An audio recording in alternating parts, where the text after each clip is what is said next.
Subscribe to Shakir Abidi Official. أعوذ بالله من الشيطان الرجيم بسم الله الرحمن الرحيم لو كان فيهما آلهة إلا الله لفسدتا. یہاں سے آج 17 پارے کی خلاصہ تفسیر ہونی ہے. 17 پارے کے شروع ہی میں سورہ انبیاء شروع ہو رہی ہے، جس کے اندر اللہ تبارک و تعالیٰ نے توحید کی بنیادی باتوں کو ذکر کیا ہے اور اپنے احکام کے نزول اور نہ ماننے والوں پر وعید کا تذکرہ کیا ہے. اللہ تبارک و تعالیٰ نے اپنے توحید کا تذکرہ کرتے ہوئے ارشاد فرمایا لو کان فیہما آلہۃ الا اللہ لفسدتا، کہ اگر اللہ تبارک و تعالیٰ کے علاوہ کوئی دوسرا خدا موجود ہوتا تو یہ جو زمین و آسمان کا نظام ہے یہ پورا درہم برہم ہو جاتا. ظاہر بات ہے کہ ایک ہی گاڑی پر ایک ہی اسٹیئرنگ پر دو لوگ بیٹھ کر اگر چلا رہے ہوں تو اس گاڑی کا ایکسیڈنٹ ہونا یہ ممکن نہیں بلکہ یقینی ہو جاتا ہے. اس لیے کہ اگر سامنے دونوں طرف راستہ ادھر بھی کٹ سکتے ہیں ادھر بھی کٹ سکتے ہیں، اب ایک بندہ اس طرف کاٹنا چاہے گا دوسرا بندہ دوسری طرف سے نکلنا چاہے گا تو گاڑی حادثے کا شکار ہو جائے گی. اللہ تبارک و تعالیٰ نے ایک بالکل کامن مثال دے کر لوگوں کو یہ بات سمجھائی ہے کہ لو کان فیہما آلہۃ الا اللہ لفسدتا، کہ اگر زمین و آسمان کے اندر اللہ کے علاوہ کوئی ہوتا جو تمام پلانٹ کو، تمام اسٹارز کو، تمام گلیکسیز کو کنٹرول کر رہا ہوتا، یہ اگر کنٹرول کرنے والا ایک کے بجائے انیک ہوتا، ایک سے زیادہ ہوتا، تو اللہ تبارک و تعالیٰ نے فرمایا لفسدتا. ایک کامن بات ہے کہ یہ جو نظام ہے یہ درہم برہم ہو کر رہ جاتا. اس سے یہ پتہ چلتا ہے کہ یہ پوری کائنات کا نظام ہے، اسٹار کا نظام ہے، سورج اور چاند کا نظام ہے، رات و دن کا نظام ہے، ہواؤں کے چلنے کا نظام ہے، بارش کے ہونے کا نظام ہے، یہ ساری کی ساری چیزیں ایک ہی رب واحد کے ہاتھ میں اور اسی کے کنٹرول میں. لہٰذا عبادت بھی اسی خالق و مالک کی ہونی چاہیے جس کے کنٹرول میں یہ ساری کائنات اور ساری چیزیں ہیں. آگے اللہ تبارک و تعالیٰ نے ایک تذکرہ کرتے ہوئے کہا ہے کہ دیکھو اگر تم میری بات مانو گے تب بھی اور نہیں مانو گے تب بھی تمہیں ہر حال میں لوٹ کر میرے پاس آنا ہے. یہ ممکن نہیں ہے کہ اگر تم مجھے نہ مانو تو میری پکڑ سے بچ جاؤ، یا اگر تم مجھے تسلیم نہ کرو تو میں تمہیں چھوڑ دوں. نہیں، تمہیں ہر حال میں واپس ہی آنا ہے. کل نفس ذائقۃ الموت، ہر نفس کو موت کا مزہ چکھنا ہی چکھنا ہے. وَنَبْلُوكُمْ بِالشَّرِّ وَالْخَيْرِ فِتْنَةً، اور ہم ان انسانوں کو بھلائی اور اس کے ساتھ برائی دے کر، بھلائی کے ساتھ خیر کے ساتھ تکلیفیں دے کر آزمائش میں ڈالتے ہیں اور آزماتے ہیں اس کو کہ یہ کرتا کیا ہے، یہ مجھے مانتا ہے یا میرا انکار کر دیتا ہے. وَإِلَيْنَا تُرْجَعُونَ، اور دونوں حالتوں میں ہمیں مانو تب بھی اور ہمیں نہ مانو تب بھی، دونوں حالتوں میں تمہیں میرے ہی طرف لوٹ کر آنا ہے. آگے اللہ تبارک و تعالیٰ نے کہا کہ ہمارے پاس جو آؤ گے تو آنے کی وجہ کیا ہوگی، یہاں پہنچنے کے بعد تمہارا کیا ہونے والا ہے. تو اللہ تبارک و تعالیٰ نے کہا کہ وَنَضَعُ الْمَوَازِينَ الْقِسْطَ، کہ ہم اس دن ترازو قائم کریں گے، انسان کے نام اعمال تولے جائیں گے. فَلَا تُظْلَمُ نَفْسٌ شَيْئًا، اور اس دن کسی آدمی کے ساتھ کوئی ظلم نہیں کیا جائے گا. یعنی انسان جب دنیا سے لوٹ کر اللہ کے پاس جائے گا اور اللہ کی عبادت کیے بغیر چلا گیا، اللہ کو تسلیم کیے بغیر چلا گیا، تو پھر اس کے بھی اعمال وہاں وزن ہوں گے. اور آج کے وقت میں اعمال کا وزن ہونا یہ کوئی بہت بڑی بات نہیں ہو گئی. پہلے زمانے میں جو چیز نظر آنے والی ہوتی تھی، ٹھوس ہوتی تھی، وہ چیزیں وزن کی جاتی تھی، تو اس زمانے کے لوگوں کو یہ بڑا اعتراض ہوا تھا کہ ارے ہم نے جو کیا ہے وہ ختم ہو گیا ہے، وہ کیسے وزن کیا جا سکتا ہے. لیکن آج کے زمانے میں یہ بات سمجھنی بہت آسان ہے. آج کے ٹائم میں جو چیز جسم نہیں رکھتی ہے، جو ٹچیبل نہیں ہے، ان ساری چیزوں کو بھی سائنس وزن کر رہی ہے. جیسے انسان کے اندر بخار ہے، بخار کو بھی ناپا جا رہا ہے. یہ دیکھیں جو گرمی ہے، ٹیمپریچر ہے، اس کو ناپا جا رہا ہے. ایسے ہی جو مائنس ٹیمپریچر ہے، ٹھنڈی، اس کو بھی ناپا جا رہا ہے. تو دنیا کے اندر آج نہ نظر آنے والی چیز، محسوس نہ کی جانے والی چیز، انٹچیبل چیز کو بھی وزن کیا جا رہا ہے.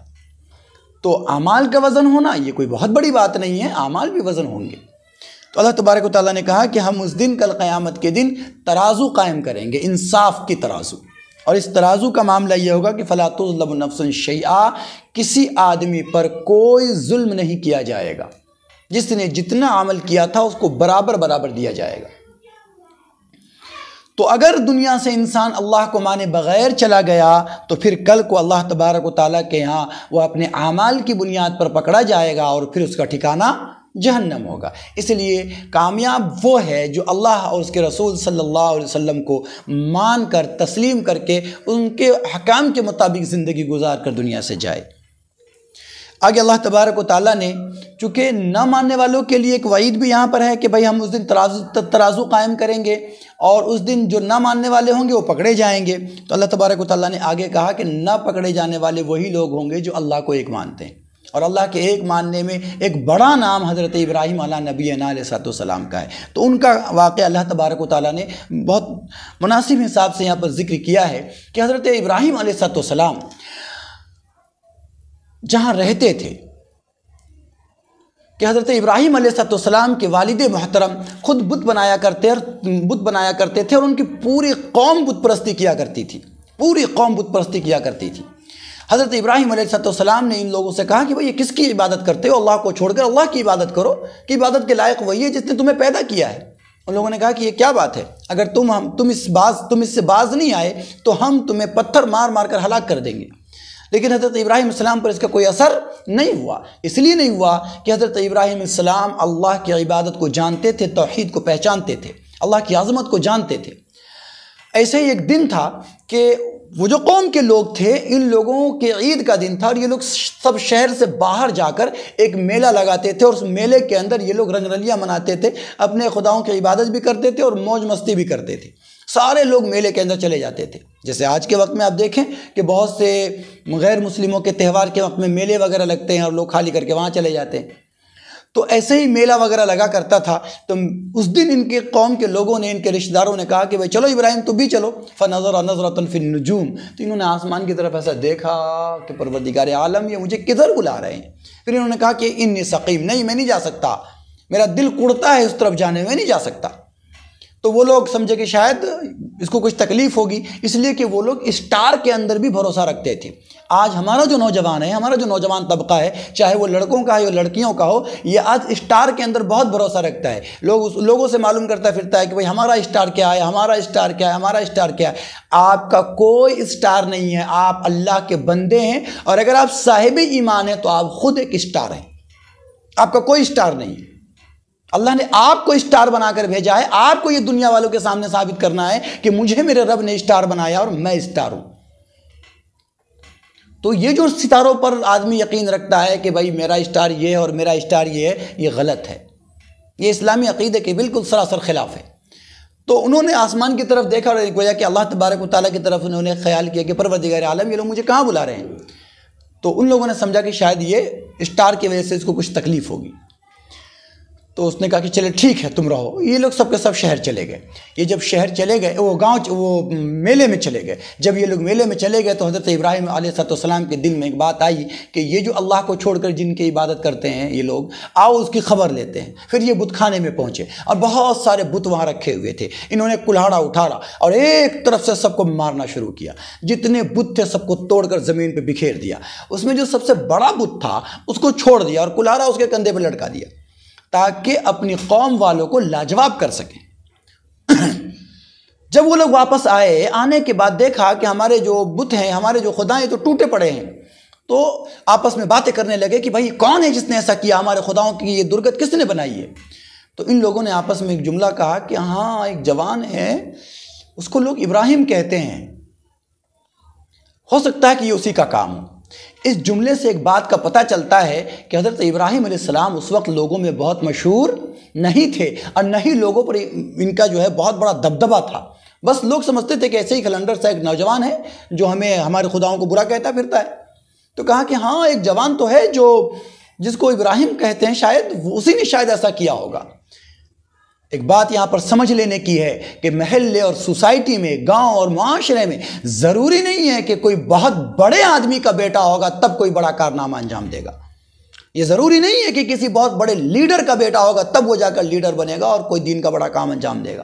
یہ ضروری نہیں ہے کہ کسی بہت بڑے علامہ کا بیٹا ہوگا تب کہیں جا کر وہ علامہ بنے گا۔ اللہ تبارک و تعالیٰ جس سے چاہے گا اس سے کام لے گا اور اس سے عظمتوں سے نوازے گا۔ تو وہ لوگ آئے اور آنے کے بعد حضرت ابراہیم علیہ السلام کو بلایا اور کہا کہ بھائی کیا تم نے ہمارے خداؤں کے ساتھ یہ کچھ کیا ہے؟ تو حضرت ابراہیم علیہ السلام نے انہیں ذلیل کرنے کے لیے کہا کہ بھائی ہم سے کیوں پوچھتے ہو، انہیں سے پوچھ لو، یا یہ جو بڑا والا کلہاڑا لے کر کھڑا ہے ان سے پوچھ لو، اس کے بڑے سے پوچھ لو، شاید یہ بات کرنے لگے تم سے۔ ان لوگوں نے کہا کہ بھائی تم جانتے ہو کہ یہ بات نہیں کر سکتے، یہ کیسے بولیں گے؟ تو کہا کہ جب یہ بول نہیں سکتے، اپنی حفاظت نہیں کر سکتے، تو تم ان کو خدا کیسے بنائے ہوئے ہو؟ تو یہ لوگ سب کے سب شرمندہ ہوئے۔ تو اللہ تبارک و تعالیٰ نے توحید کا یہ واقعہ ذکر کیا ہے۔ اس سے یہ معلوم ہوا کہ اللہ تبارک و تعالیٰ ہی کی ذات جو سروشریشٹھ ہے، جو سب سے زیادہ طاقتور ہے، اسی کی عبادت کی جائے گی، اس کے علاوہ کسی کی عبادت نہیں کی جائے گی، اور مخلوق میں تو کسی کے سامنے جھکنا جائز ہے ہی نہیں، حرام ہے۔ آگے اللہ تبارک و تعالیٰ نے حضرت ابراہیم علیہ السلام کا تذکرہ کیا تو لگاتار ایک دو نبیوں کا اور تذکرہ کر دیا جنہوں نے لوگوں کو توحید کی طرف بلایا، اللہ تبارک و تعالیٰ کی عبادت کی طرف بلایا، اور اس کے ساتھ ساتھ اللہ تبارک و تعالیٰ نے ان کے ساتھ جو اپنے احسان کا معاملہ کیا، اللہ تبارک و تعالیٰ نے انعام کا معاملہ کیا، اس کا بھی تذکرہ کیا ہے کہ جو ماننے والے لوگ ہیں اللہ تبارک و تعالیٰ ان کے ساتھ احسان اور انعام کا معاملہ کرتا ہے۔ اس میں سے سب سے پہلا جو تذکرہ ہے وہ حضرت سلیمان علیہ السلام اور حضرت داؤد علیہ السلام کا ہے۔ حضرت سلیمان علیہ السلام بیٹے ہیں اور حضرت داؤد علیہ السلام والد ہیں، یعنی باپ بیٹے،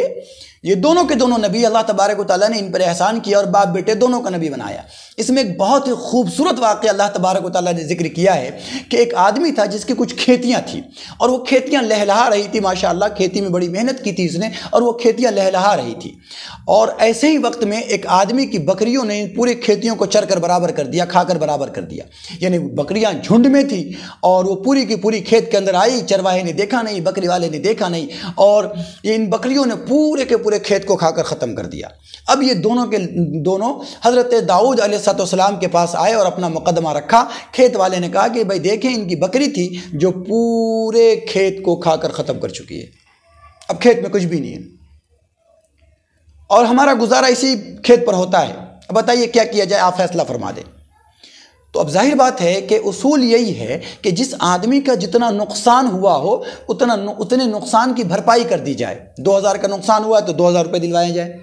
20,000 کا نقصان ہوا ہے تو 20,000 دلوائے جائیں، یعنی جتنا نقصان ہوا ہے اتنی بھرپائی کرنا یہ ایک اصول ہے۔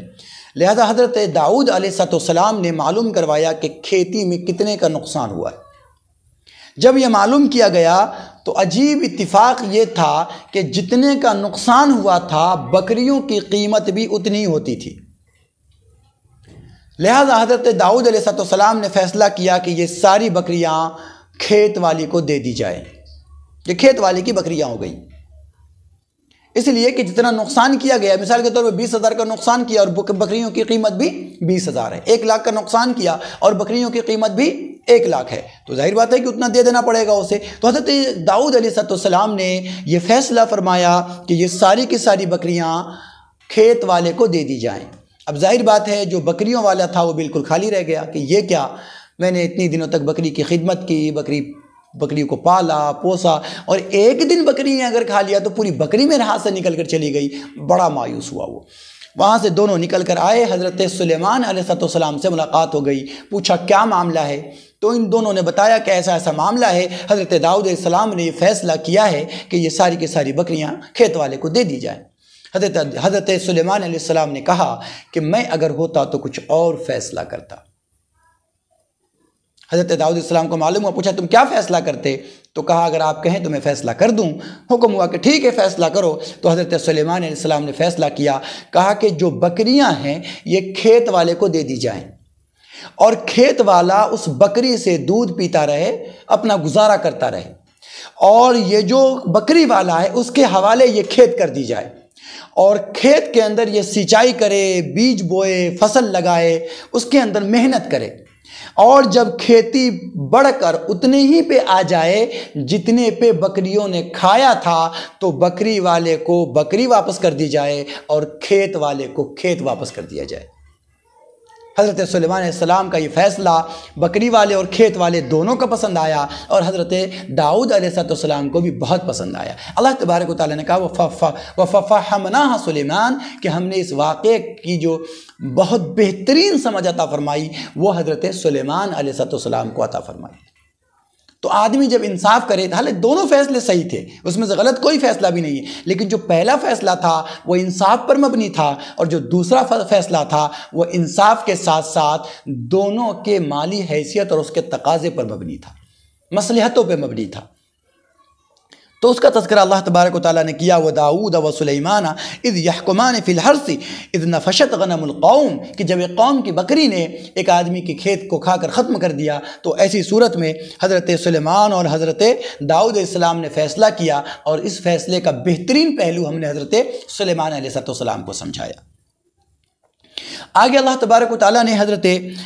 ایوب علیہ السلام کا تذکرہ کیا ہے۔ آپ ہمیشہ سے سنتے آئے ہیں کہ حضرت ایوب علیہ السلام بہت صابر تھے، صبر کرنے والے تھے۔ اللہ تبارک و تعالیٰ نے جو ان کو آزمائش میں ڈالا تو انہوں نے بڑے صبر سے کام لیا، اور اتنے صبر سے کام لیا کہ پوری دنیا کے اندر ان کے صبر کی ایک مثال دی جاتی۔ اللہ تبارک و تعالیٰ نے ان کو 7 بیٹے اور بیٹیاں عطا فرما رکھی تھی، مال و دولت کی ریل پیل تھی، جانور تھے، ساری چیزیں تھی، لیکن اللہ تبارک و تعالیٰ کی طرف سے آزمائش آئی، اس لیے کہ جب بندہ اللہ کے جتنا قریب ہوتا ہے اتنے ہی زیادہ اس کی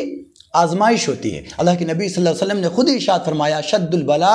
کہ سب سے زیادہ آزمائش جو میں ڈالے جاتے ہیں وہ انبیاء علیہ السلام ہوتے ہیں، اور اس کے بعد جو زیادہ مقرب، پھر جو زیادہ اس کے مقابلے میں جو زیادہ مقرب، یعنی اللہ کے جو جتنے قریب ہوگا وہ اتنے آزمائش میں ڈالا جائے گا، اور اتنا اس کا امتحان لیا جائے گا کہ واقعی اللہ سے محبت رکھتا ہے یا نہیں رکھتا۔ تو اللہ تبارک تعالیٰ نے حضرت ایوب علیہ السلام کا تذکرہ کیا، وَأَيُّوبَ إِذْ نَادَى رَبَّهُ أَنِّي مَسَّنِيَ الضُّرُّ وَأَنْتَ أَرْحَمُ الرَّاحِمِينَ، اے پروردگار عالم کہ آپ ارحم الراحمین ہیں اور میں اس وقت بڑی پریشانی میں مبتلا ہوں، اے پروردگار عالم اس کو دور فرما دیجیے۔ اللہ تبارک و تعالیٰ نے جب ان کو آزمائش میں ڈالا تو جو ان کی اولادیں تھی ساتھ، وہ سب کے سب انتقال کر گئی، وہ جو کچھ بھی تھا وہ سب کے سب ختم ہو گیا ان کے پاس سے۔ پھر ان کے جسم میں ایک بیماری آ گئی، اور زبان اور دل کے علاوہ جسم کا کوئی حصہ ایسا باقی نہیں تھا جس حصے میں بیماری نہ ہو گئی۔ پورے کے پورے لوگ، محلے اور علاقے والے ان سے بدظن ہو کر، ان سے بیزار ہو کر ان کو بستی سے باہر نکال دیا۔ آپ کی بیوی تھی لیہ بنت، کیا نام ہے، لیہ بنتی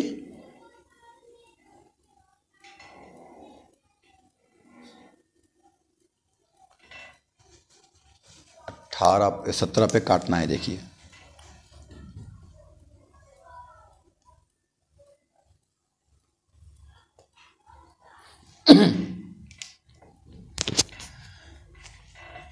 آپ کی بیوی تھی لیہ، جو حضرت یوسف علیہ نبینا علیہ السلام کی بیٹی تھی یا پوتی تھی، روایت کے اختلاف کے ساتھ۔ تو وہ صرف آپ کے ساتھ رہ گئی، جو آپ کی خدمت کیا کرتی تھی، اور وہ محنت مزدوری کر کے، چونکہ حضرت ایوب علیہ السلام اب چل بھی نہیں سکتے تھے، تو حضرت لیہ محنت مزدوری کر کے اپنا بھی پیٹ پالتی تھی، اور حضرت ایوب علیہ السلام کا تذکرہ بھی، حضرت ایوب علیہ السلام کا انتظام بھی کرتی تھی۔ ایک زمانہ گزر گیا کئی سالوں کے بعد، اور حضرت ایوب علیہ السلام دعا بھی نہیں فرماتے تھے کہ اللہ مجھے صحت دے دیجئے۔ ایک مرتبہ آپ کی بیوی نے آپ سے کہا کہ آپ کو اتنی پریشانی ہے، کیوں نہیں اللہ تبارک و تعالیٰ سے دعا فرماتے کہ اللہ تبارک و تعالیٰ آپ کی پریشانی دور کر دے؟ تو انہوں نے کہا کہ دیکھو، ایک لمبے عرصے تک اللہ تبارک و تعالیٰ نے مجھے اپنی نعمتوں سے نوازا ہے، میں نے اس کی نعمت کا فائدہ اٹھایا ہے، آج جب اللہ تعالیٰ کی طرف سے آزمائش میں ہوں تو مجھے شرم آتی ہے کہ میں شکایت کرنے لگوں۔ حالانکہ دعا کرنا یہ شکایت نہیں ہے، لیکن چونکہ نبی تھے، ان کا مقام تھا وہ، تو انہوں نے کہا کہ مجھے شرم آتی ہے کہ میں تھوڑے دن بھی اللہ تبارک و تعالیٰ کی طرف سے دی گئی اس آزمائش کو نہ جھیلوں، نہ اٹھاؤں۔ بیوی خاموش ہو گئی۔ پھر لوگوں نے ان کو ورغلایا کہ ان کی بیوی غلط جگہ جاتی ہیں اور غلط جگہوں پر غلط کام کرتی ہیں، پھر اپنا پیٹ چلاتی ہے اور اپنے بیوی کا پیٹ اور اپنے شوہر کا پیٹ چلاتی ہے۔ یہ بات جب حضرت ایوب علیہ السلام کو معلوم ہوئی تو انہیں بڑی تکلیف ہوئی، اور انہوں نے قسم کھائی کہ اگر میں ٹھیک ہو گیا تو میں اسے کوڑے ماروں گا۔ اب جب کوڑے ماروں گا، انہوں نے قسم کھا لی۔ پھر ان کو لگا کہ نہیں، اب مجھے میرا صحت مند ہونا ضروری ہے، کیونکہ ہماری بیوی کے بارے میں جب ایسی بات آ رہی ہے تو صحت مند ہونا ہمارا ضروری ہے۔ تو پھر انہوں نے اللہ تبارک و تعالیٰ سے دعا فرمائی، اذ نادى ربہ، کہ انہوں نے اپنے رب کو پکارا، انی مسنی الضر، پروردگار عالم مجھے تکلیف نے آدھا بوچا ہے، پروردگار عالم آپ ارحم الراحمین ہیں۔ اللہ تبارک و تعالیٰ نے انہیں حکم دیا کہ زمین پہ پیر مارو۔ زمین پہ جب پیر مارا تو وہاں سے پانی کا چشمہ نکلا۔ اللہ تبارک و تعالیٰ نے کہا کہ اس پانی میں سے پیو بھی اور اس سے نہاؤ بھی۔ انہوں نے اس پانی کو پیا اور نہایا تو اللہ تبارک و تعالیٰ نے اسی لمحے ان کے جسم کے سارے داغ دھبے دھو دیے، سارا زخم جاتا رہا، وہ جو گوشت گل گل کر ہڈیاں نظر آ رہی تھی، پورا جسم صحیح سلامت ہو گیا اور الحمدللہ پہلے کی طرح صحت مند ہو گئے۔ پھر اللہ تبارک و تعالیٰ نے جنت سے ان کے لیے لباس بھیجا اور حضرت ایوب علیہ السلام پہن کر سائیڈ میں ہو گئے، ایک کوڑے دان کے پاس پڑے تھے تقریباً 7 سال تک۔ تھوڑی دیر کے بعد جب ان کی اہلیہ آئی، دیکھی کہ وہاں پر نہیں ہے تو گھبرانے لگی کہ ایسا نہ ہو کہ کوئی بھیڑیا اٹھا کر لے گیا ہو، کھا گیا ہو، کہیں کسی دوسرے جانور نے، ایسا نہ ہو کہ ان کی زندگی کا خاتمہ کر دیا ہو۔ تو حضرت ایوب علیہ السلام جو بہت ہی خوبصورت اس طرف دو سائیڈ میں کھڑے تھے، ان سے پوچھا کہ یہاں پر جو ایک بیمار تھا وہ اس کو آپ نے دیکھا ہے کیا؟ انہوں نے کچھ نہیں کہا، وہ بہت پریشان ہونے لگی۔ تو پھر انہوں نے کہا کہ میں ہی ایوب ہوں۔ ان کو کہا کہ بھائی تم کیوں ہم سے مذاق کر رہے ہو، کیوں ایک بے بس عورت کے بے بسی کا فائدہ اٹھا رہے ہو، اس کا تمسخر کر رہے ہو؟ انہوں نے کہا کہ میری شریک سفر تم کیوں ایسا کہتی ہو؟ اللہ تبارک و تعالیٰ نے مجھے نعمت سے نوازا ہے، میں نے اللہ تبارک و تعالیٰ سے دعا کی ہے، اس لیے اللہ تبارک و تعالیٰ نے مجھ سے یہ پریشانی دور کر دی۔ پھر بہت دونوں خوش ہوئے اور پھر حضرت ایوب علیہ السلام نے ایک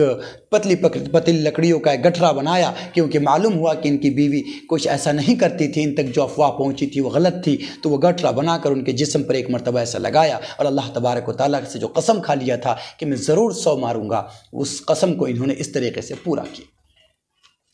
پھر اللہ تبارک و تعالیٰ نے ان کو ان کے اس صبر کی بنیاد پر پھر اولادیں بھی عطا فرمائی، مال و دولت سے بھی نوازا۔ یہاں سمجھ لینے کی بات یہ ہے کہ اللہ تبارک و تعالیٰ کی طرف سے جب آزمائش آ جائے اور اس آزمائش میں انسان کھڑا اترتا ہے، اللہ سے شکایتیں نہیں کرتا ہے، تو اللہ تبارک و تعالیٰ اس کا انعام اسے دیتا ہے کہ تھوڑے دن آزمائش گزر جانے کے بعد پھر اللہ تبارک و تعالیٰ کی طرف سے رضا اور اللہ تبارک و تعالیٰ کی نعمتیں اس پر نچھاور ہونے لگتی ہے اور پھر بندہ عیش و آرام میں آ جاتا ہے۔ تھوڑی تکلیف رسن، پھر تھوڑی سی تکلیف دار، اس کے بعد اے دوستو آرام ہی آرام ہے۔ یہاں پر ایک اور بہت بڑی نصیحت ہے، خاص طور سے عورتوں کے لیے اور بیویوں کے لیے، کہ جب پورے زمانے نے ساتھ چھوڑ دیا تھا حضرت ایوب علیہ السلام کا، تب ایک وفادار بیوی تھی جو ان کے ساتھ لگی ہوئی تھی۔ بیوی ہو تو ایسی ہو جو زندگی کے ہر موڑ پہ، ہر قدم پہ اپنے شوہر کے ساتھ ہو۔ جب اچھائی کے دن ہو، خوشحالی کے دن ہو، اس دن بھی بیوی اس کے ساتھ کھڑی ہو، اور جب تنگ دستی کے دن ہو، پریشانی کے دن ہو، اس دن بیوی اپنے شوہر پہ احسان نہ جتائے، اس دن بیوی اپنے شوہر پہ زبان درازی نہ کرے، بلکہ جس طریقے سے خوشحالی میں اپنے شوہر کی خدمت کرتی تھی، اس کی عزت و احترام کرتی تھی، آج بھی اس کو چاہیے کہ اپنے شوہر کی عزت و احترام کرے۔ آگے اللہ تبارک و تعالیٰ نے پھر اسی کا تذکرہ کیا ہے، چونکہ بات اوپر توحید کی آئی تھی، اللہ کے ایک ہونے کی آئی تھی، تو اللہ تبارک و تعالیٰ نے پھر گھما کر وہ تذکرہ کیا ہے کہ دیکھو اللہ کو چھوڑ کر تم جس کی بھی عبادت کرو، جتنے بھی معبودان باطل بنا لو، ان کا انجام یہ ہے کہ تم اور تمہارے یہ خدا سب جہنم کا ایندھن ہوں گے۔ تم جسے بھی خدا بنا لو، یہ تمہارے کسی کام آنے والے نہیں ہیں۔ ان کی اوقات یہ ہے کہ یہ مٹی پتھر ان کو خود ہی اٹھا کر اللہ تبارک و تعالیٰ جہنم میں ڈال دے گا، تو یہ تمہارے کس کام آنے والے ہیں؟ تمہارے بچانے والے کہاں ہو سکتے ہیں؟ یہ اللہ تعالیٰ نے ارشاد فرمایا، انکم وما تعبدون من دون اللہ حسب جہنم، کہ اللہ کے علاوہ تم جس کی بھی عبادت کرتے ہو وہ سب کے سب، اور تم سب کے سب جہنم کے ایندھن بننے والے ہو۔ اس لیے اگر جہنم سے بچنا چاہتے ہو، اللہ کے عذاب سے بچنا چاہتے ہو، تو اس کا صرف ایک راستہ ہے کہ اللہ کی عبادت کرو، اسے ایک مانو۔ آگے اللہ کے نبی صلی اللہ علیہ وسلم کی عظمت کو بیان کرتے ہوئے کہا ہے، خاص طور سے کفار مکہ کو، کہ دیکھو کہ ہم نے تم کو اپنا محبوب عطا فرمایا، اور ایسا محبوب عطا فرمایا کہ جو محبوب تمام عالم کے لیے رحمت بنا کر بھیجا ہے، رحمت للعالمین کو تمہیں عطا فرما دیا ہے۔ اس کے بعد بھی اگر تم ایمان نہیں لاتے ہو تو تم سے بڑا بدبخت اور تم سے بڑا بدنصیب اور کون ہو سکتا ہے؟ وَمَا أَرْسَلْنَاكَ إِلَّا رَحْمَةً لِّلْعَالَمِينَ، اے میرے محبوب، ہم نے آپ کو کائنات کے لیے رحمت بنا کر بھیجا ہے۔ اس کے باوجود بھی اگر یہ لوگ اس رحمت سے فائدہ نہ اٹھائیں تو یہ ان کی حرمان نصیبی اور ان کی بدقسمتی ہے، آپ کا اس میں کوئی نقصان نہیں ہے۔ اس کے آگے سورہ حج شروع ہو رہی ہے، اس کے اندر الحمدللہ حج کے احکام وغیرہ کو اللہ تبارک و تعالیٰ نے بیان کیا ہے، اور خاص طور سے اس سے پہلے قیامت کی منظر کشی کی ہے۔ اللہ تبارک و تعالیٰ فرماتا ہے، یا ایھا الناس اتقوا ربکم ان زلزلۃ الساعۃ شیء عظیم، اے لوگو اپنے رب سے ڈرو، اس لیے کہ جو زلزلے کا جو وقت ہے، قیامت کا جو وقت ہے، یہ بڑا بھیانک وقت ہے۔ ایسا نہیں ہے کہ اس قیامت سے تم بچ پاؤ گے، اتنا بھیانک وقت ہوگا یہ کہ اس دن دودھ پلانے والی عورت اپنے دودھ پلائے کو بھول جائے گی، اس دن اپنے پیٹ میں اٹھا کر پھرنے والی ماں اپنے پیٹ کے بچے کو گرا ڈالے گی، اس دن کوئی کسی کا پرسان حال نہیں ہوگا، اس دن جانور ایک دوسرے کے قریب سے بھاگ رہے ہوں گے، کوئی کسی کو چھونے اور ٹچ کرنے والا نہیں ہوگا، سارے کے سارے مزی جانور، وحشی جانور جو ایک دوسرے کو دیکھ کر بھاگتے ہیں وہ ایک جگہ جمع ہو چکے ہوں گے۔ اللہ تبارک و تعالیٰ کا عذاب ایسا سخت ہوگا، میرے نبی نے فرمایا کہ لوگ سامان خریدنے کے لیے یوں پیسہ دے رہے ہوں گے، سامنے والا ہاتھ بڑھا رہا ہوگا پیسہ لینے کے لیے، لوگ اپنے کاموں میں مشغول ہوں گے، لوگ دودھ دوہنے کے لیے ہاتھوں میں یوں لے کر دودھ نکالنا چاہ رہے ہوں گے کہ اللہ تبارک و تعالیٰ کی طرف سے قیامت کا منظر شروع ہو جائے گا، اور لوگ اس طریقے سے بے قابو ہو کر ایک دوسرے سے بھاگنے لگیں گے، ایک دوسرے کو دیکھ کر دوڑنے لگیں گے، بے تحاشا لوگ بالکل پاگلوں کی طرح ادھر ادھر جا رہے ہوں گے، لوگوں کو سمجھ میں نہیں آ رہا ہوگا کہ کیا ہو رہا ہے۔ اللہ تبارک و تعالیٰ ارشاد فرماتا ہے وَتَرَى النَّاسَ سُكَارَى وَمَا هُمْ بِسُكَارَى، تم لوگوں کو دیکھو گے کہ یہ نشے کی حالت میں اس طرح پھر رہے ہیں جیسے کہ کبھی اس سے زیادہ نشہ کیا ہی نہیں ہے، لیکن حقیقت میں وہ نشہ نہیں ہوگا، وَلَكِنَّ عَذَابَ اللَّهِ شَدِيدٌ، لیکن اللہ تبارک و تعالیٰ کا عذاب اتنا سخت ہوگا کہ انسان پاگل ہو رہا ہوگا۔ اللہ تبارک و تعالیٰ نے اس ہولناکی کو بیان کر کے دنیا والوں کو یہ بتانے کی کوشش کی ہے کہ لوگوں سنو، اس ہولناکی سے بچنے کا صرف ایک طریقہ ہے، وہ طریقہ کیا ہے کہ اللہ کی عبادت کرو، اسے ایک مانو،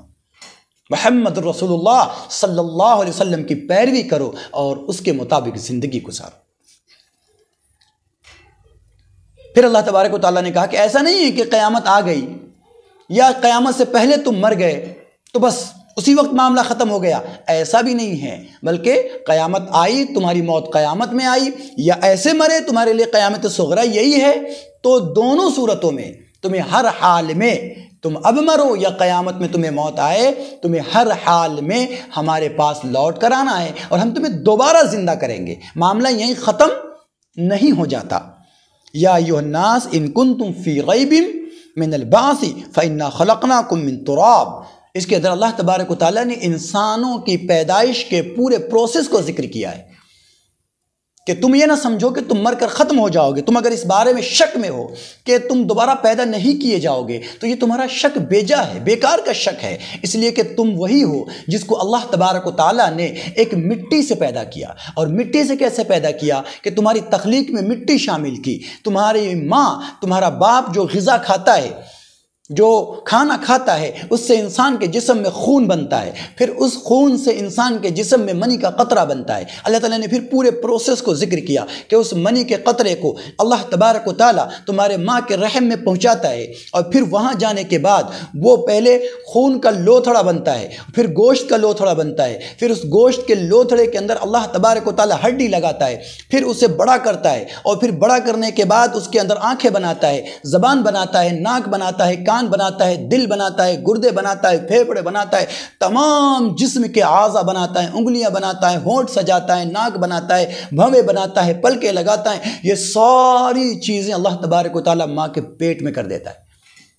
اور کس خوراک سے؟ اس خوراک سے جو مٹی سے پیدا ہو رہی ہے۔ مٹی سے پیدا ہونے والی چیزیں تمہاری ماں کھاتی ہے اور تمہارے جسم میں گوشت بن رہا ہوتا ہے۔ وہ اللہ جس نے پہلی مرتبہ ان تمام چیزوں سے بے نیاز ہو کر پیدا کیا، کیا وہ دوسری مرتبہ تمہیں پیدا نہیں کرے گا؟ یہ تمہاری بھول ہے۔ کسی بھی چیز کو پہلی مرتبہ، فرسٹ انوینشن کسی بھی چیز کا مشکل ہوتا ہے، سیکنڈ ٹائم اس کو بنانا، اس کو کاپی کرنا یہ آسان ہوتا ہے۔ وہ اللہ جس نے تمہیں، جب تم کچھ بھی نہیں تھے، تم نتھنگ تھے، تم کو نتھنگ سے اللہ تبارک و تعالیٰ نے وجود بخشا، تمہیں زندگی دے دی۔ جب وہ اللہ تبارک و تعالیٰ تمہیں زندگی پہلی مرتبہ دے سکتا ہے تو وہ تمہیں دوبارہ بھی ضرور زندہ کرے گا۔ اے لوگو ان کنتم فی ریب من البعث، اگر تم دوبارہ پیدا کیے جانے کے معاملے میں شک میں پڑے ہوئے ہو، فَإِنَّا خَلَقْنَاكُم مِّن تُرَابٍ، تو تم کیوں بھول جاتے ہو کہ تمہیں ہم نے مٹی سے پیدا کیا ہے، اور تمہارے سارے پروسیس کو ہم خود بیان کر رہے ہیں۔ یہاں پر ایک بات اور سمجھ لینے کی ہے کہ آج کے زمانے میں سونوگرام مشین ہے اور بہت ساری ٹیکنالوجی آنے کے باوجود تب لوگ یہ جان سکے ہیں کہ انسان کے پیدائش کا پروسیس کیا ہے۔ قرآن کریم نے آج سے 1400 سال پہلے جب انسان ماں کے پیٹوں میں دیکھ نہیں سکتا تھا، اس وقت قرآن کریم نے اس پروسیس کو بیان کیا بنا کسی ٹیکنالوجی کے۔ یہ قرآن کریم کے سچے ہونے کی ایک بہت بڑی دلیل ہے۔ آگے اللہ تبارک و تعالیٰ نے ان لوگوں کو برا کہا ہے کہ جو دنیا کے فائدے کے لیے ایمان قبول کر لیں۔ اگر کوئی بندہ دنیا کے فائدے کے لیے ایمان قبول کر لیتا ہے تو اللہ تبارک و تعالیٰ کی بارگاہ میں اس کا ایمان قبول نہیں ہے۔ مدینہ کے کچھ لوگوں نے اللہ کے نبی صلی اللہ علیہ وسلم کی طاقت کو جب بڑھتے ہوئے دیکھا تو اس لیے ایمان قبول کر لیا کہ ہمیں بھی مسلمانوں سے مال و دولت کا فائدہ ہو جائے گا۔ اللہ تبارک و تعالیٰ نے منع کیا وَمِنَ النَّاسِ مَن يَعْبُدُ اللَّهَ عَلَى حَرْفٍ فَإِنْ أَصَابَهُ خَيْرٌ اطْمَئِنَّ بِهِ، کہ کچھ لوگ وہ ہیں جو اس لیے ایمان لے آتے ہیں تاکہ ان کو دنیا کا کچھ فائدہ ہو جائے۔ جب انہیں فائدہ پہنچتا ہے تو ان کا دل مطمئن ہو جاتا ہے، لیکن جب فائدہ نہیں پہنچتا تو وہ اسلام سے پھرنے کی بات کرنے لگتے ہیں۔ ایسا ایمان اللہ تبارک و تعالیٰ کے یہاں قابل قبول نہیں ہے۔ پھر آگے اللہ تبارک و تعالیٰ نے مکہ والوں کو خاص طور سے اور پوری دنیا والوں کو، اور خاص طور سے چونکہ مکہ والے اللہ کے نبی صلی اللہ علیہ وسلم کو بہت زیادہ پریشان کرتے تھے، تو ان لوگوں کے بارے میں کہا، ان کو اللہ تبارک و تعالیٰ نے مخاطب کر کے کہا کہ سنو، تم کیا سمجھتے ہو کہ آج اللہ کے نبی صلی اللہ علیہ وسلم کو اللہ تبارک و تعالیٰ نے تمہارے درمیان تبلیغ کرنے کے لیے رکھا ہے اور تمہیں نیک کام کی طرف بلاتے ہیں، تم لوگ ظلم کرتے ہو تو اللہ تبارک و تعالیٰ ان کی مدد نہیں کرے گا؟ تم سمجھتے ہو کہ ہم اسی طرح ظلم کرتے رہیں گے اور اللہ تبارک و تعالیٰ دیکھتا رہے گا اور اپنے نبی کی مدد نہیں کرے گا؟ اگر تم ایسا سوچتے ہو کہ اللہ تبارک و تعالیٰ اپنے نبی کی مدد نہیں کرے گا تو تم دھوکے میں ہو۔ تم کیا سمجھتے ہو کہ اللہ تبارک و تعالیٰ تمہارے حوالے کر دے گا اپنے نبی کو؟ ایسا کبھی بھی ممکن نہیں ہے، ایسا کبھی بھی ممکن نہیں ہے۔ یہ تو تمہاری وجہ سے نبی کو تمہارے درمیان چھوڑ رکھا ہے۔ یہ جو نبی اکرم صلی اللہ علیہ وسلم پر وحی آ رہی ہے یہ اصل میں مدد ہی ہے، اس مدد کو تم روک نہیں سکتے۔ ہاں، اگر اللہ کی مدد تم چاہتے ہو کہ رک جائے اور وحی آنا بند ہو جائے تو تم ایک کام کرو، ایک بڑی رسی لے لو اور آسمان پہ چڑھ جاؤ اور اوپر جا کے جو وحی کا آنے کا راستہ ہے اس کو کیا کرو، کٹ کر دو۔ اور ظاہر بات ہے کہ تم ایسا کٹ نہیں کر سکتے تو تم اللہ کی مدد کو اور وحی کے نازل ہونے کو روک بھی نہیں سکتے۔ من کان یظن ان لن ینصرہ اللہ فی الدنیا والآخرہ، جو لوگ یہ گمان کرتے ہیں کہ اللہ تبارک و تعالیٰ دنیا اور آخرت میں ان کی مدد نہیں کرے گا، تو ان کو چاہیے کہ وہ ایک رسی لے کر آسمان میں چڑھ جائیں اور وہاں سے وحی کے آنے کے راستے کو منقطع کر دیں، اور وہ حقیقت میں ایسا نہیں کر سکتے تو اللہ تبارک و تعالیٰ کی مدد کو روک بھی نہیں سکتے۔ آگے اللہ تبارک و تعالیٰ نے پھر حضرت ابراہیم علیہ السلام کا تذکرہ کیا ہے اور خانہ کعبہ کی تعمیر کا تذکرہ کیا ہے کہ اللہ تبارک و تعالیٰ نے وَإِذْ بَوَّأْنَا لِإِبْرَاهِيمَ مَكَانَ الْبَيْتِ أَلَّا تُشْرِكْ بِي شَيْئًا، کہ ہم نے ابراہیم علیہ السلام کو اپنے گھر کے پاس بسایا یہ کہہ کے کہ ہمارے ساتھ کسی کو شریک نہ ٹھہراؤ اور ہمارے علاوہ کسی کی عبادت نہ کرو۔ یعنی حضرت ابراہیم علیہ السلام کو یہ حکم ہوا کہ وہ اپنے بیٹے حضرت اسماعیل کو اور اپنی بیوی حضرت ہاجرہ کو لے جا کر ایسی جگہ پر چھوڑ دے جہاں پر اللہ تبارک و تعالیٰ کا گھر ہے، کوئی آبادی نہیں ہے، کیونکہ خانہ کعبہ کو سب سے پہلے اللہ تبارک و تعالیٰ نے انسانوں میں حضرت آدم علیہ السلام سے تعمیر کروایا، اور پھر اس کے بعد طوفان نوح میں جب وہ برابر ہو گیا تو پھر بعد میں اللہ تبارک و تعالیٰ نے حضرت ابراہیم علیہ السلام کو حکم دیا کہ جا کر وہاں پر پھر سے خانہ کعبہ کی تعمیر کرے اور اپنے آل اولاد کو وہیں پہ بسائے۔ جب حضرت ابراہیم علیہ السلام اور حضرت اسماعیل علیہ السلام ان دونوں نے مل کر خانہ کعبہ کی تعمیر کر دی، اور یہ عجیب تعمیر تھی۔ عجیب تعمیر اس لیے تھی کہ جس پتھر پہ کھڑے تھے حضرت ابراہیم علیہ نبی علیہ السلام، وہ پتھر دنیا کی سب سے پہلی لفٹ بن گئی۔ دنیا کی سب سے پہلی لفٹ، آٹومیٹک میکینزم کام کرنے والی آٹومیٹک سب سے پہلی لفٹ اللہ تبارک و تعالیٰ نے حضرت ابراہیم علیہ السلام کو عطا فرمائی کہ جب دیوار اونچی ہو گئی اور اب اس کی تعمیر کرنی تھی تو بیٹا نیچے سے پتھر دیتا ہے، اینٹیں دیتا ہے اور باپ اٹھا کر اس پر رکھتا ہے، لیکن جب اونچائی اتنی ہو گئی کہ اب بیٹے کا ہاتھ نہیں پہنچتا اور باپ لے نہیں پاتا، تو اب صورتحال یہ اختیار کی گئی اللہ تبارک و تعالیٰ کی طرف سے کہ جس پتھر پہ حضرت ابراہیم علیہ السلام کھڑے تھے وہ پتھر نیچے ہو جاتا تھا، وہ پتھر اپنے بیٹے سے اینٹیں لے لیتے تھے، پھر یہ پتھر اوپر کی طرف ہو جاتا تھا اور دیوار کو جوڑ دیا جاتا تھا، دیوار جوڑ دی جاتی تھی، وہ پتھر لگا دیا جاتا تھا وہاں پہ۔ یہ دنیا کی پہلی لفٹ تھی، اس پتھر پہ حضرت ابراہیم علیہ السلام کے نشان اللہ تبارک و تعالیٰ نے معجزے کے طور پر لگا دیے۔ اور آج بھی آپ جو حج کرنے کے جاتے ہیں تو ٹھیک گیٹ کے ذرا سا آگے، گیٹ جو خانہ کعبہ کا گیٹ ہے، تو آپ جب خانہ کعبہ کے گیٹ کی طرف گھوم کر کھڑے ہوں گے، منہ کر کے کھڑے ہوں گے رخ کر کے، تو بائیں ہاتھ پہ آپ کو حجر اسود والا کونا ہے اور اس کے بازو والا جو کونا ہے اس کے سامنے میں مقام ابراہیم ہے، اور مقام ابراہیم میں وہ دیکھیں گے ایک پیلی سی جالی لگی ہوئی ہے جس میں شیشہ لگا ہوا ہے، اس میں حضرت ابراہیم علیہ السلام کے پیروں کے نشان کا وہ پتھر رکھا ہوا ہے۔ جو حجاج یا معتمرین عمرہ کرنے کے لیے جاتے ہیں، لوگ حج کرنے کے لیے جاتے ہیں تو اسے دیکھتے ہیں۔ اللہ تبارک و تعالی ہم سب کو بار بار لے جائے۔ اور جب یہ خانہ کعبہ بنا کر تیار کر چکے تو اللہ تبارک و تعالیٰ نے انہیں حکم دیا کہ اسی مقام ابراہیم پہ کھڑے ہو کے آواز لگا دے دنیا والوں کو کہ لوگو اللہ کے گھر کی عبادت کے لیے آؤ، طواف کے لیے آؤ۔ انہوں نے کہا پروردگار عالم یہاں جنگل ہے، کون سنے گا؟ کہا ابراہیم آپ کا کام آواز لگانا ہے، آپ پکار دیں، باقی کا کام میرا ہے، ہم کر دیں گے۔ حضرت ابراہیم السلام نے آواز لگائی اور یہ آواز اللہ تبارک و تعالیٰ نے پوری دنیا میں قیامت تک آنے والے لوگوں تک پہنچا دی۔ ان میں سے جن لوگوں نے بھی لبیک کہا ہے وہ سارے لوگ اللہ کے گھر کے زیارت کو ضرور تشریف لے جائیں گے۔ اللہ تعالیٰ ہم سب لوگوں کو وہاں لے جانے کی توفیق عطا فرمائے اور فائدہ اٹھانے کی توفیق عطا فرمائے۔ آگے اللہ تبارک و تعالیٰ نے قربانی وغیرہ کا تذکرہ کیا ہے کہ وَيَذْكُرُ اسْمَ اللَّهِ فِي أَيَّامٍ مَّعْلُومَاتٍ عَلَىٰ مَا رَزَقَكُم مِّن بَهِيمَةِ الْأَنْعَامِ کہ اللہ تبارک و تعالیٰ نے جو جانور تمہیں عطا فرمائے ہیں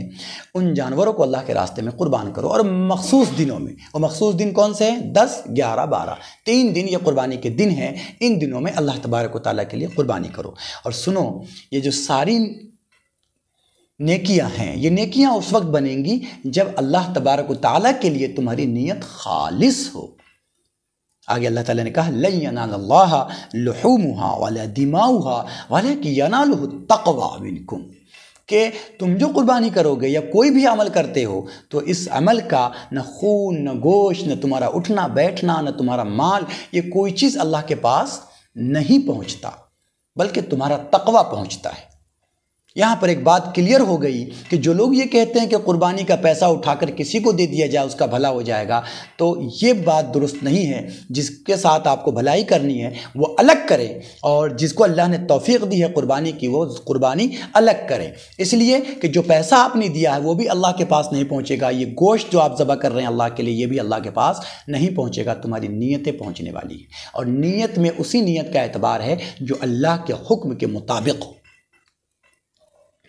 آگے اللہ تبارک و تعالیٰ نے کہا کہ اگر تم اللہ تبارک و تعالیٰ کی بات مانو گے تو اللہ تبارک و تعالیٰ تمہیں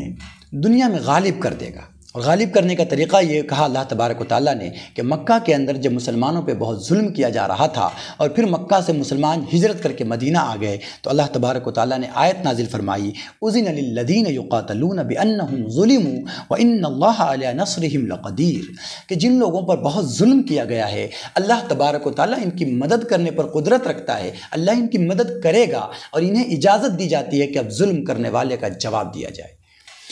مکہ میں جو نبی اکرم صلی اللہ علیہ وسلم اور مسلمانوں پہ کفار مکہ ظلم و زیادتی کرتے تھے اور مسلمان جواب نہیں دیتے تھے، اس کی ایک وجہ یہ تھی کہ اللہ کا حکم نہیں تھا کہ ان کو پلٹ کر جواب دیا جائے، ان سے لڑا جائے، ان سے بھیڑا جائے، اس کی اجازت نہیں تھی۔ جب وہاں سے ہجرت کر کے مدینہ تشریف لے آئے تو یہاں اللہ تبارک و تعالیٰ نے مسلمانوں کو اجازت دی کہ اب اگر تم پر کوئی ظلم کرتا ہے تو برابر کا جواب دو اس کو، اور اللہ تعالیٰ تمہاری مدد کرے گا، تمہیں فتح ملے گی۔ اس کے بعد آپ نے دیکھا کہ پہلی جنگ بدر ہوئی جس میں اللہ تبارک و تعالیٰ نے ظلم کے جواب دینے کے لیے مسلمان جو نکلے تھے انہیں فتح سے سرفراز فرمایا۔ پھر اللہ تبارک و تعالیٰ نے کہا کہ اگر تم اللہ سے ڈرتے رہے، اللہ تعالیٰ کی مدد تمہارے ساتھ رہی تو دنیا میں اللہ تعالیٰ تمہیں طاقت دے دے گا، اللہ کی حکومت قائم ہو جائے گی۔ اور جب اللہ کی حکومت قائم ہو جائے تو 4 چیزوں کا نظام اس کے اندر بہت مضبوط ہونا چاہیے۔ اسلامی کسی بھی ریاست کے لیے 4 چیزوں کا نظام بہت مضبوط ہونا چاہیے، 4 چیزوں کا قیام ضروری ہے۔ وہ 4 چیزیں کیا ہے؟ 1 نمبر پر کہ اقام الصلاۃ، کیا کرے وہ اسلامی ریاست؟ نماز کی پابندی کروائے۔ وآت الزکاۃ، اور زکوٰۃ کا ماحول بنائے، زکوٰۃ کا نظام بنائے، تاکہ پورے اسلامی ریاست میں ایک بھی آدمی نادار اور بھوکا اور پیاسا اور پریشان نہ رہے۔ اور تیسرے کہ نیکی کا حکم دے، وَأَمَرُوا بِالْمَعْرُوفِ، اور نیکی کا حکم دے، وَنَهُوا عَنِ الْمُنکر، اور برائی سے روکے۔ کسی بھی اسلامی اسٹیٹ کے یہ 4 اصول ہیں کہ پہلی چیز یہ کہ عام لوگوں میں نماز قائم کروائے، اسٹیٹ جو نہ پڑھنا چاہتا ہو اس کو بھی پڑھنے پہ مجبور کرے اگر وہ صاحب ایمان ہے تو، اور اگر نہیں پڑھتا ہے تو اس کو سزائیں دی جائیں۔ اور دوسری چیز یہ کہ زکوٰۃ کا نظام قائم کیا جائے تاکہ جتنے بھی نادار اور پریشان حال لوگ ہیں ان کی مدد کی جا سکے۔ اور تیسرے یہ کہ بھلائی کا حکم دے اور برائی سے روکے۔ معبودان باطل کو جو اللہ کو چھوڑ کر یہ لوگ عبادت کرتے ہیں اس کا تذکرہ پھر کرتے ہوئے اللہ تبارک و تعالیٰ نے کہا کہ سنو، اللہ کو چھوڑ کر تم جس کی عبادت کرتے ہو اس کی صورتحال یہ ہے کہ وہ سارے کے سارے مل کر ایک مکھی کو پیدا نہیں کر سکتے۔ ایک مکھی، اللہ کو چھوڑ کر پوری دنیا کے لوگ جس کی بھی عبادت کرتے ہیں، ان سارے جھوٹے خداؤں کی اوقات اتنی بھی نہیں ہیں کہ یہ کسی مکھی کو پیدا کر سکے، بلکہ یہ خود پیدا کیے گئے ہیں۔ اگر مکھی ان کے سامنے رکھی ہوئی چیزوں میں سے کھانا شروع کر دے، اس پر کیٹانو ڈالنا شروع کر دے، تو ان کی اتنی اوقات نہیں ہے کہ یہ مکھی کو بھگا سکیں۔ اللہ تبارک و تعالیٰ نے ان کی بے بسی ظاہر کرتے ہوئے کہا ہے، ان الذین تدعون من دون اللہ، اللہ کے علاوہ تم جس کو پکارتے ہو، اللہ کے علاوہ تم جس کی عبادت کرتے ہو، لَيَخْلُقُوا ذُبَابًا وَلَوِ اجْتَمَعُوا لَهُ، کہ یہ اگر سب کے سب جمع ہو جائیں تو سب کے سب مل کر بھی یہ ایک مکھی تک کو پیدا نہیں کر سکتے، پھر کیسے تم اس کی عبادت کرتے ہو؟ آگے اللہ تبارک و تعالیٰ نے امت محمدیہ کی فضیلت کا ذکر کیا ہے کہ جو پہلی قومیں تھیں وہ یا آج کی جو قومیں ہیں، یہ سب کے سب جب اللہ تبارک و تعالیٰ کی بارگاہ میں پیش ہوگی اور یہ کہے گی کہ ہم تک آپ کا پیغام نہیں پہنچا تھا، آپ کے نبیوں نے نہیں پہنچایا تھا، تو یہ ساری امت محمدیہ گواہی دے گی کہ نہیں، محمد رسول اللہ صلی اللہ علیہ وسلم نے بھی اور دوسرے امتیوں کے نبی نے بھی آپ کا پیغام ان تک پہنچا دیا تھا، مگر ان لوگوں نے مانا نہیں۔ اور پھر امت محمدیہ پر محمد رسول اللہ گواہی دیں گے کہ نہیں، یقیناً میری امت سچ کہہ رہی ہے، نبیوں نے پیغام۔ Subscribe to Shakir Abidi Official.